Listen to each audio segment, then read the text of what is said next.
জেলের বাইরে থেকেও, জেলের ভেতরে গিয়ে, জেল থেকে বেরিয়ে এসে বাইরেও, আবার জেলে যারা যাবে তারা সবাই এসব ব্যাপারে একটা নেটওয়ার্ক এবং যোগাযোগ তৈরি হয়েছে। বারবার বলছি, মমতা ব্যানার্জির নেতৃত্বে, অভিষেকের নেতৃত্বে তৃণমূল কংগ্রেস একটা দুর্নীতি তন্ত্র তৈরি করেছে, একটা সিস্টেম,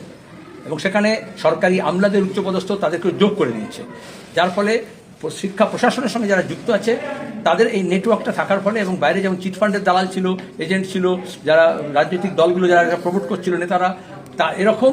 শিক্ষা বিক্রির ব্যাপারেও, চাকরি বিক্রি করার ব্যাপারে একটা নেটওয়ার্ক তৈরি হয়েছে। ইডি সিবিআই এতটা অপদার্থ, কোর্ট বলার পরেও তারা পূর্ণাঙ্গ রূপে তদন্ত না করে একবার ঢোকাচ্ছে, একবার বের করছে, হঠাৎ করে 6 মাস 7 মাস পরে একজন কাউকে মনে করছে কারোর পেছনে কি যেতে হবে। এটা যেহেতু এই নিয়োগ দুর্নীতি, এটা হচ্ছে শিখেছেন আরএসএস এর কাছ থেকে। মধ্যপ্রদেশে ব্যাপক কাণ্ড প্রথমে হয়েছিল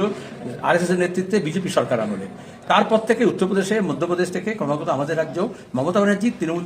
কংগ্রেস করে যখন বিজেপির সঙ্গে গেলেন, সেখান থেকে ট্রেনিং নিয়ে এসছেন যে কীভাবে এই কাঁচামাল পাচার করতে হয়, র মেটেরিয়ালস, কীভাবে খনিজ সম্পদ, বালি, এগুলো পাচার করতে হয়, কয়লা পাচার করতে হয়, এবং তার সঙ্গে তারা ইন্টারন্যাশনাল স্মাগলিং গ্যাংকে কীভাবে প্রমোট করতে হয়, এবং চাকরি বিক্রি বিলি করতে হয়। এগুলো সব আরএসএস এর পাঠশালায় তিনি শিখিয়েছেন এবং তাদের লোকজনকে শিখিয়েছেন।